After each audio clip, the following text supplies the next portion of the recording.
is because they only have one win. The Jets have two, I believe. Yeah, but, one of the Jets' wins was a 19-14 win over Oakland. Yeah, so I mean, because at least Oakland was expected to be horrible. You know, the Jets weren't expected to have two wins at this point. So, yeah, I'm going with Minnesota as well. So the only difference of opinion so far is I'm taking Cincinnati, you're taking Pittsburgh. So that'll be a close game to watch this week for us. Baltimore at Miami. This is a huge game between 7 and 5 AFC teams. I'm going to go with Baltimore. Baltimore on the road? Mm-hmm. I'm going to take Miami at home. Although Haloti Ngata is out. That's true. He is out. 4-game suspension. And the thing is, Miami just was so unimpressive in that win over the Jets. Yes, they were. But I just think Tannehill's been playing really well of late. Except against the Jets. Right. But, I mean, you know, it's not like he was, like, throwing, you know, interceptions after interception. Well, yeah, he threw one. I think the problem is that the Jets' secondary is horrible, and Ryan Tannehill isn't a deep ball passer. He's a short thrower. He can't really throw the ball deep, and the Jets' defensive line is really good. Sure, yeah. So I think that that defense matched up well against Ryan Tannehill. Right. Indianapolis at Cleveland. Indianapolis. I think Andrew Luck's going to have a big game against Cleveland to diminish their playoff hopes. I hope you're right about that for the sake of diminishing Cleveland's playoff hopes and for the sake that I have Andrew Luck, and he's probably my favorite player in the NFL, my favorite quarterback in the NFL anyway. Mine's Phillip Rivers. Yeah, so I'm going with the Colts, and we both are. Tampa Bay at Detroit. That should be a laugher in Detroit's favor. Detroit, yep. Yeah, not much to say about that one. Houston at Jacksonville. I'm going to go with Houston. Ryan Fitzpatrick's coming off of a big game. I got to go Houston as well. I mean, Houston currently, are they at 500? I think they are. Yeah. I believe they are. The Texans are 6-6, which is sort of right where we thought that they would be at this point. And they're only a couple games behind the Colts. Right. So, if the Colts do lose to the Browns, which the Browns only have one less the Browns only have one less win than the Colts. Except can Brian Hoyer win a shootout against Andrew Luck? No. I don't think so. I think the Colts will win. But the Texans are in the hunt, and as they have been pretty much, besides last year, they've been in the hunt since like 2009. So they're doing pretty well. Buffalo at Denver. Denver. I'm going to take Denver as well. There's not much that needs to be said. Peyton Manning's just too strong. That's pretty much all it is. And against Kyle Orton, plus Kyle Orton and Peyton Manning have been working together for a while, so he probably knows everything that Kyle Orton's going to do. Right. Did you see that picture at the Bears game yesterday? There was like 4 guys wearing Kyle Orton jerseys, and they were all with different teams. Like one had the Bears, his Bears jersey, his Broncos jersey, his Cowboys jersey, and his Bills jersey. Yeah, I think I did see that. I think the only one that was missing was his Chiefs jersey. That's true.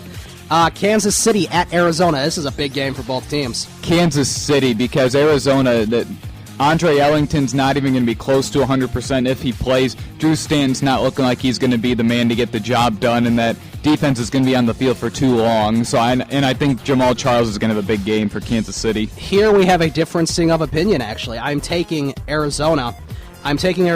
Because I think they're a way better home team than they are away team. They just had 2 away losses in a row, I believe. But I also think Bruce Arians is a very good coach who the Bears should have picked up when they had the chance. But Kansas City has not been playing very well right now, and I think traveling on the road is something that they won't be able to really do, and they will fall further away from playoff hopes. Although I do like Kansas City a lot. I'm going to have to go with Arizona. Do you think that Alex Smith throws his first touchdown to a wide receiver this year? This week? If not this week, it has to happen before the season ends, because that's just embarrassing. Yeah, how can you be in the playoff hunt without throwing a receiving touchdown? Well, it doesn't make any sense to me. A touchdown to a wide receiver. All his touchdowns have gone to Jamal Charles, Niall Davis, and the tight ends, Fasano and Kelsey. Well, that's because Dwayne Bowe's having an awful year also. So, I think it's because of Alex Smith. Yeah, a lot of it has to do with Alex Smith. I mean, I like Alex Smith, but, he's got to throw to his wide receivers, man. Well, he doesn't throw it. He's a game manager. He's not a quarterback. Seattle at Philadelphia. This is quite possibly the game of the week. I believe last night I took Seattle.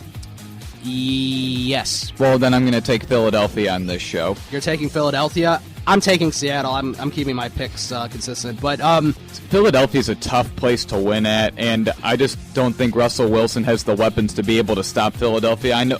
Oh, wait. I remember my reasoning for picking Seattle. Mark Sanchez. Are you changing your pick? Are you going? No, I'm going to go. I'm going to keep it. Okay. I think Mark Sanchez will turn the ball over, except Russell Wilson won't be able to get the job done with his lack of talent at the wide receiver position and tight end position. Yeah, I'm just going Seattle just because I think they're on a roll right now, and they're always tough to beat down the stretch. So, San Francisco at Oakland. We are all picking San Francisco. I don't even need to say anything about that. Well, Freeman would pick the Raiders. Freeman would pick the Raiders, although picking the Raiders right now isn't as awful as picking them earlier in the season. But, if you picked them last week, I think you're a moron. 52-0.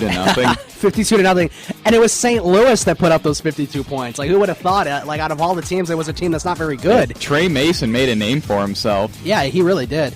It's going to be interesting next year to see how Sam Bradford does with those. How Sam Bradford does with that team if he doesn't get injured. New England and San Diego. This is the Sunday night game at San Diego. Phillip Rivers is going to is going to win a shootout against Tom Brady. I know you like Phillip Rivers, so I would have expected you to pick San Diego, but I am taking New England. I think the Patriots aren't going to lose 2 in a row like that. I can't see it. But it's definitely going to be close, and Phillip Rivers is going to put up a fight, that's for sure. And the Monday night game, Atlanta at Green Bay.